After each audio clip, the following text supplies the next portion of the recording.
Hello friends, എല്ലാ മോർണിംഗും നമുക്ക് പ്രതീക്ഷ തരുന്ന കുറേ കാര്യങ്ങളുണ്ടായിരിക്കുമല്ലേ.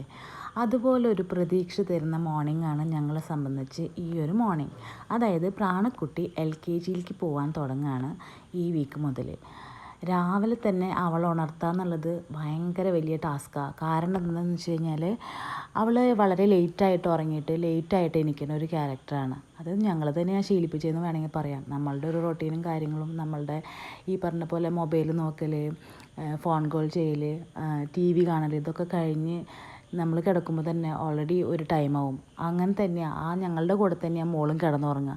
അപ്പോൾ അതുകൊണ്ട് തന്നെ അവളത് ശീലിച്ചു എന്ന് വേണം പറയാൻ. പക്ഷേ സ്കൂൾ തുറക്കട്ടെ, ആ സ്കൂൾ തുറന്ന് ആ ഒരു റൊട്ടീനുമായിട്ട് അവളെ നല്ല രീതിയിൽ കൊണ്ടുപോകാമെന്ന് വിചാരിച്ചിട്ടാണ് ഞങ്ങളിപ്പോൾ നിൽക്കുന്നത്. സ്കൂൾ തുറക്കുന്നതിൻ്റെ ഭാഗമായിട്ട് ഞങ്ങൾ തമ്മിലൊരു ധാരണയിലെത്തിയിട്ടുണ്ട്. കാരണം എന്താണെന്ന് വെച്ച് കഴിഞ്ഞാൽ പ്രാണേനെ കുറച്ചും കൂടി ഡീൽ ചെയ്യാൻ സുഖം പ്രവിക്കാണ്. കാരണം അവൾ കുറച്ചും കൂടി കംഫർട്ടബിളാണ് പ്രവിയുടെ അടുത്ത്. അതുകൊണ്ട് തന്നെ രാവിലത്തെ കുളി, അവളുടെ ഡെയിലി റൊട്ടീൻസ് അതെല്ലാം പ്രവിയുടെ കാറ്റഗറിയിലേക്ക് ഞാൻ കാറ്റഗറൈസ് ചെയ്ത് കൊടുത്തിട്ടുണ്ട്. പക്ഷേ ഇന്ന് അവളുടെ ഒരു സ്പെഷ്യൽ ഡേ ആയ കാരണം കൊണ്ട് തന്നെ എൻ്റെ വീട്ടിൽ നിന്ന് അമ്മയും അനിയത്തിയും വന്നിട്ടുണ്ട്. അവളുടെ വളർച്ചയിൽ ഏറ്റവും അടുത്ത് നിൽക്കുന്ന 2 പേരാണ് ഇവർ കേട്ടോ. ബാക്കി എല്ലാവരും ഒരുപാട് ദൂരെയാണ്. എന്നിരുന്നാലും അവരുടെ ജോലി തിരക്കിനിടയിൽ നിന്നുകൊണ്ട് അവളെ വിളിച്ച് വിഷ് ചെയ്യാൻ എൻ്റെ വീട്ടിൽ നിന്നായാലും പ്രവിയുടെ വീട്ടിൽ നിന്നായാലും ആരും മറന്നില്ല കേട്ടോ. അതൊക്കെ കാണുമ്പോൾ നമുക്കും സന്തോഷമാണ്. കാരണം എന്താണെന്ന് വെച്ച് കഴിഞ്ഞാൽ അവർക്കും ഫാമിലിയായി, കുട്ടികളായി, അതിൻ്റെ ഇടയിലും നമുക്ക് നമ്മുടെ മക്കൾക്ക് ഒക്കെ വേണ്ടിയിട്ട് അവർ ടൈം സ്പെൻഡ് ചെയ്യുമ്പോൾ അത് കാണുമ്പോൾ നമുക്കും ഭയങ്കര സന്തോഷമാണ്. അങ്ങനെ ആ സന്തോഷങ്ങൾക്കിടയിൽ പ്രാണക്കുട്ടീനെ മേക്കപ്പ് ചെയ്തുകൊണ്ടിരിക്കുകയാണ് കേട്ടോ. പ്രാണേനെ മാത്രമല്ല കേട്ടോ, എനിക്ക് ചുറ്റുമുള്ള എല്ലാ കുട്ടീസിനെയും മേക്കപ്പ് ചെയ്ത് നല്ല ക്യൂട്ടാക്കി കൊണ്ട് നടക്കാൻ ഭയങ്കര ഇഷ്ടമുള്ളൊരു കാര്യമാണ്. ചെറുപ്പം തൊട്ടേ ഞാനത് എല്ലാവർക്കും ചെയ്തു കൊടുക്കാറുണ്ട്. എനിക്കത് ഭയങ്കര സന്തോഷം തരുന്നൊരു കാര്യം കൂടിയാണ് കേട്ടോ. അങ്ങനെ ദൈവം സഹായിച്ച് എനിക്കൊരു മോളെ കിട്ടിയപ്പോൾ എൻ്റെ എല്ലാവിധ പരീക്ഷണങ്ങളും ഞാൻ മോളിൽ ചെയ്യാറുമുണ്ട്. ചിലതൊക്കെ നല്ല ഭംഗി ഉണ്ടാവാറുണ്ട്, ചിലതൊക്കെ ചീറ്റി പോകാറുണ്ട്. പക്ഷേ അതൊക്കെ അങ്ങ് സെറ്റ് ചെയ്ത് അങ്ങ് കൊണ്ടുപോകാറാണ് പതിവ്. അങ്ങനെ പ്രാണേനെ നമ്മൾ കണ്ണെഴുതി, പൊട്ടുതൊട്ടു, വാളയൊക്കെ ഇടിയിപ്പിച്ചു. അങ്ങനെ ഒരുവിധം സെറ്റാക്കിയിരിക്കുന്ന സമയത്താണ് പ്രവി പറയുന്നത് പപ്പമ്മ വിളിക്കുന്നുണ്ടെന്ന്. പപ്പമ്മ എന്ന് പറഞ്ഞു കഴിഞ്ഞാൽ പ്രവിയുടെ അമ്മേനെ പ്രാണ പപ്പമ്മ എന്നാണ് വിളിക്കുക. പപ്പ എന്ന് വിളിക്കുന്ന കാരണം കൊണ്ട് പപ്പമ്മ എന്ന് വിളിക്കും. അത് ആദ്യമൊക്കെ ഞങ്ങൾക്കൊരു ഭയങ്കര എന്താ പറയുക, ഇങ്ങനെ ആരും വിളിച്ച് കേട്ടിട്ടില്ല എന്ന് തോന്നിയിട്ടുണ്ടായിരുന്നു. പിന്നെ അതങ്ങ് എന്താ പറയുക, അമ്മയ്ക്കും എല്ലാവർക്കും ഇഷ്ടമായി.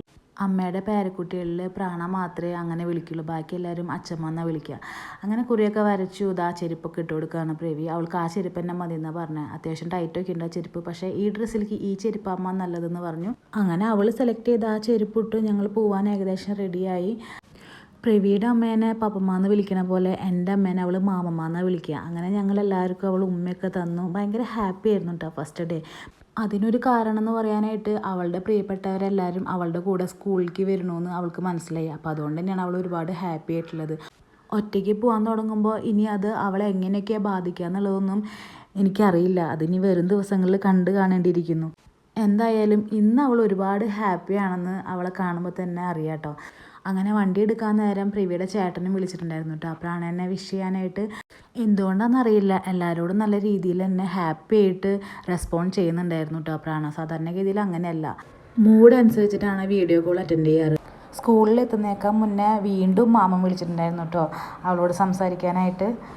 വളരെയധികം സിമ്പിളായിട്ടുള്ളൊരു വെൽക്കമാണ് എല്ലാ കുഞ്ഞുമക്കൾക്കും ഈ സ്കൂൾ അവർക്ക് വേണ്ടി അറേഞ്ച് ചെയ്തിട്ടുണ്ടായിരുന്നു കേട്ടോ. പ്രാണ അങ്ങനെ പ്രവിയുടെ കൈയും പിടിച്ചിട്ട് സ്കൂളും ക്ലാസ്സും ഒക്കെ നോക്കി നടക്കുകയാണ്. ഏതാ ഡിവിഷൻ എന്നറിയായിരുന്നു ഞങ്ങൾക്ക് ആദ്യം തന്നെ. LKG A ആണ്. അപ്പോൾ അവിടെ എഴുതി വെച്ചത് വെച്ചിട്ട് ഞങ്ങൾ പ്രാണനെയും കൊണ്ട് റൂമിലോട്ട് പോവുകയാണ്, അതായത് ക്ലാസ് റൂമിലേക്ക് പോവുകയാണ്. പോകുന്ന വരെ പ്രാണയ്ക്കൊരു പ്രശ്നം ഉണ്ടായിരുന്നില്ല കേട്ടോ. ഒരു മഞ്ഞ ബലൂൺ കൊടുത്തിട്ടാണ് പ്രാണേനെ ടീച്ചർ വെൽക്കം ചെയ്തത്. ആ ബലൂൺ പിടിച്ചിട്ട് ഫ്രണ്ട് റോയിൽ ഫസ്റ്റ് വണ്ണായിട്ട് ഇരിക്കുന്നുണ്ടായിരുന്നു. പ്രശ്നമൊന്നും ഉണ്ടായിരുന്നില്ല. ഇവളിങ്ങനെ ഇരിക്കുന്നത് ഞങ്ങളെല്ലാവരും കൂടെ ജനലയുടെ ഉള്ളിൽ കൂടെ ഇങ്ങനെ നോക്കി കാണായിരുന്നു. പെട്ടെന്ന് അവളുടെ കയ്യിലെ ബലൂൺ താഴെ പോയിട്ട് ഇങ്ങനെ ഒറ്റയ്ക്ക് ഇരിക്കുന്ന പോലെ ഫീൽ ചെയ്ത്. അപ്പോൾ ഞാൻ എന്ത് ചെയ്തു, ഞാൻ നേരെ അതൊന്ന് വെച്ചിട്ട് ശരിക്കും ക്ലിയർ ചെയ്തിട്ട് ആ സ്റ്റിക്കിൽ ഒട്ടിച്ച് കൊടുക്കാമെന്ന് വെച്ചിട്ട് ഉള്ളിൽ കയറിയതാണ്. എന്നെ കണ്ടതും പിന്നെ ഒന്നും പറയണ്ട, ഭയങ്കര കരച്ചിലായിരുന്നു. കരച്ചിലെന്ന് പറഞ്ഞു കഴിഞ്ഞാൽ എനിക്ക് കൺട്രോൾ ചെയ്യാനേ പറ്റിയിരുന്നില്ല. ടീച്ചർ വന്ന് കുറേ സമാധാനിപ്പിക്കാനൊക്കെ നോക്കി. പക്ഷേ പ്രാണ ഒട്ടും വില്ലിങ് ആയിരുന്നില്ല ടീച്ചറെ അടുത്ത് പോകാനും ക്ലാസ് റൂമിൽ രണ്ടാമതിരിക്കാനും. എന്ത് പറഞ്ഞിട്ടും പ്രാണ ഒട്ടും വാശി കുറയ്ക്കുന്നുണ്ടായിരുന്നില്ല. ഫുൾ കരച്ചിലായിരുന്നു. അങ്ങനെ പിന്നെ ഞാൻ സൈഡിൽ മോളെയും കൂട്ടിയിട്ട് കുറേ സമയം ഇരുന്ന് അവളെ കുറേ കാര്യങ്ങളൊക്കെ പറഞ്ഞ് ആശ്വസിപ്പിക്കാൻ ശ്രമിച്ചു. എന്നിട്ടും ഒരു രക്ഷയുണ്ടായില്ല. അവസാനം ഞാൻ മോളെയും കൂട്ടി പുറത്തിറങ്ങിയതും പ്രവീണെ കണ്ട് ഭയങ്കര കരച്ചിലായിരുന്നു. ഒരു തരത്തിലും അവളെടുത്ത് കാര്യങ്ങൾ പറഞ്ഞിട്ട് ഹാൻഡിൽ ചെയ്യാൻ ഞങ്ങൾക്ക് രണ്ടുപേർക്കും പറ്റിയിരുന്നില്ല.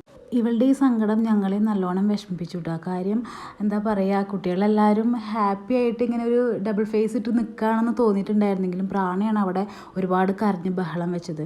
അങ്ങനെ എന്ത് പറഞ്ഞിട്ടും ഹാൻഡിൽ ചെയ്യാൻ പറ്റാണ്ടായപ്പോൾ പിന്നെ ഞാനും കുറച്ച് സ്ട്രിക്റ്റായിട്ട് സംസാരിച്ച് അങ്ങനെ ക്ലാസ്സിൽ കൂട്ടിക്കൊണ്ടുപോയി എൻ്റെ അടുത്ത് ഇങ്ങനെ എന്നോട് ചേർന്ന് കുറച്ച് സമയം ടീച്ചറൊക്കെ എന്തൊക്കെയോ പറയുന്നത് അനുസരിച്ചിട്ട് അവിടെ ഇരുന്നു കേട്ടോ.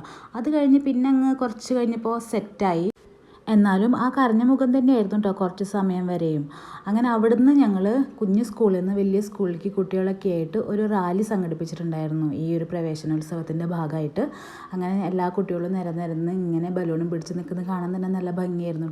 അങ്ങനെ ഈ കളർഫുൾ ബലൂണും പിടിച്ചിട്ട് കുരുന്ന് മക്കൾ ഇങ്ങനെ എല്ലാവരും വരിയും നിരയുമായിട്ട് നേരെ പോണത് ഈ കുഞ്ഞു സ്കൂളിൻ്റെ തന്നെ വലിയ സ്കൂൾ, അതായത് UP സെക്ഷൻ തൊട്ടപ്പുറത്ത് ഒരു 50 മീറ്ററിൻ്റെ ഉള്ളിൽ ആണ് ഉള്ളത്. അവിടേക്കാണ് എല്ലാവരും കൂടെ നടന്ന് പോണത്.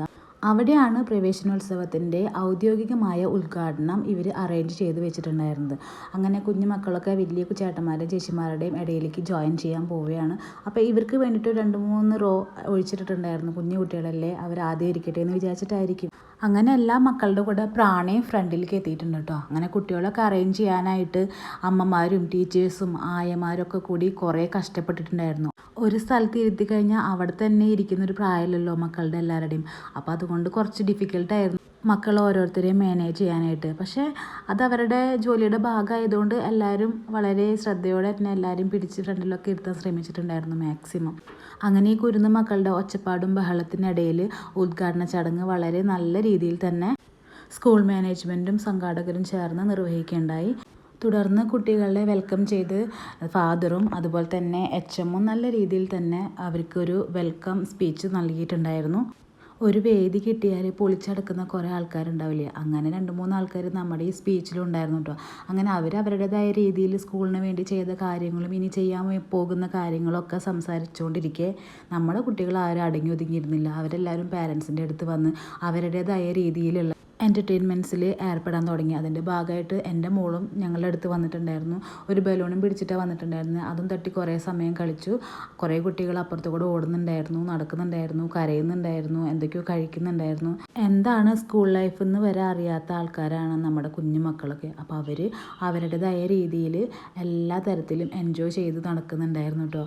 അതൊക്കെ കണ്ട് എൻജോയ് ചെയ്ത് ഞങ്ങളെപ്പോലെ കുറേ പേരൻസും അവിടെ ഇങ്ങനെ നിൽപ്പുണ്ടായിരുന്നു. മാത്രമല്ല വീഡിയോ കോളിലൂടെ മക്കളുടെ മാറ്റവും വളർച്ചയും കാണിച്ചു കൊടുക്കുന്ന കുറേ അമ്മമാരെയും ഈ ഒരു സമയത്ത് എനിക്ക് കാണാൻ കഴിഞ്ഞു കേട്ടോ. അതെന്തോ ഒരു വിഷമം പോലെ തോന്നുകയും ചെയ്തിരുന്നു. കാരണം മക്കളുടെ വളർച്ച ഏറ്റവും അടുത്ത് നിന്ന് കാണാൻ കഴിയുന്നതല്ലേ ഒരു ഭാഗ്യം. അങ്ങനെ നമ്മളുടെ ഈ ഫംഗ്ഷനൊക്കെ കഴിഞ്ഞു. വീണ്ടും വലിയ സ്കൂളിൽ നിന്ന് നമ്മൾ ചെറിയ സ്കൂളിലേക്ക് മക്കളെയും കൊണ്ട് പോവുകയാണ്. അവിടെ നാളെ മുതൽ ഇവർക്ക് വേണ്ട റെസ്ട്രിക്ഷൻസൊക്കെ പറഞ്ഞു തരാനായിട്ട് ടീച്ചേഴ്സ് ഉണ്ടാവും. അതിന് വേണ്ടിയിട്ടാണ് നമ്മൾ പോണത്. വീണ്ടും ക്ലാസ് റൂമിലേക്ക് പ്രാണ എന്നെയും വിളിച്ചിട്ടാണ് പോയത്. ഞാനൊരു സൈഡിലിരുന്നു. മോള് അന്നേരം എൻ്റെ സൈഡിലല്ലാതെ അവൾക്ക് അറേഞ്ച് ചെയ്ത് വെച്ചിട്ടുണ്ടായിരുന്ന ഒരു സീറ്റിലിരുന്നു. അവൾക്ക് പിങ്ക് ഭയങ്കര ഇഷ്ടമാണ്. അതുകൊണ്ട് തന്നെ പിങ്ക് കസേര തന്നെ കിട്ടി. ആ കസേരയിലിരുന്നു. ആ സമയം ടീച്ചർ പറഞ്ഞു റിഫ്രഷ്മെൻറ്റ് ഉണ്ടെങ്കിൽ എന്തെങ്കിലും നിങ്ങൾ കഴിച്ചോളൂ എന്ന്. സ്നാക്സ് കഴിച്ചുകൊണ്ടിരിക്കുന്നതിൻ്റെ ഇടയിൽ കുട്ടികൾക്ക് വേണ്ടുന്ന നിർദ്ദേശങ്ങൾ ടീച്ചർ കൊടുത്തിരുന്നു കേട്ടോ. നാളെ വരുമ്പോൾ എന്താ ഇങ്ങനെയാണ് ചെയ്യേണ്ടതെന്നൊക്കെ. അതിനുശേഷം ഒരു മധുരം എന്ന രീതിയിൽ പേട നൽകി പിള്ളേരെല്ലാവരും ടീച്ചർ സന്തോഷിപ്പിച്ചു കേട്ടോ. അങ്ങനെ പ്രാണയ്ക്കും കിട്ടിയ ഒരു പേട, അത് ഞങ്ങൾക്ക് കാണിച്ച് കൊതിപ്പിക്കുന്നുണ്ടായിരുന്നു അതിൻ്റെ ഇടയിൽ. അങ്ങനെ എല്ലാ കുട്ടികളുടെ കൂടെ പ്രാണയും ക്ലാസ്സിൽ നിന്ന് ഇറങ്ങി. നാളത്തെ ഒരു ദിവസം സ്വപ്നം കണ്ട് എല്ലാ മക്കളും വീട്ടിലേക്ക് പോയിട്ടുണ്ടാവും. അഡ്മിഷൻ്റെ സമയത്ത് തന്നെ കണ്ടുവെച്ച് ഈ സീസോയിൽ 2 പ്രാവശ്യം കളിച്ചിട്ട് നമുക്ക് പോകാമെന്ന് പറഞ്ഞപ്പോൾ അങ്ങനെ അതും അനുസരിച്ചിട്ട് ഞങ്ങൾ പ്രാണനെയും കൊണ്ട് വീട്ടിലേക്ക് പോവാണ്. ഈ വീഡിയോ മുഴുവൻ കണ്ടു തീർത്ത എല്ലാവർക്കും ഒരുപാട് നന്ദി.